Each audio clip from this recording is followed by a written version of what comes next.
আমার বউ শুধুই ঝগড়া করে, আমি কিছুই বলতে পারি না। और अभी तो रुको। আমার বউ শুধুই ঝগড়া করে, আমি কিছুই বলতে পারি না।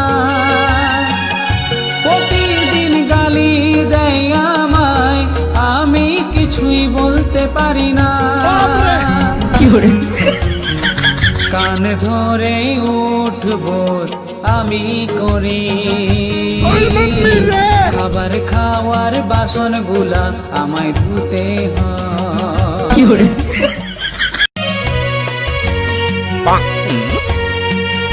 আমার বউ শুধুই ঝগড়া করে, আমি কিছুই বলতে পারি না। और अभी तो रुको। আমার বউ শুধুই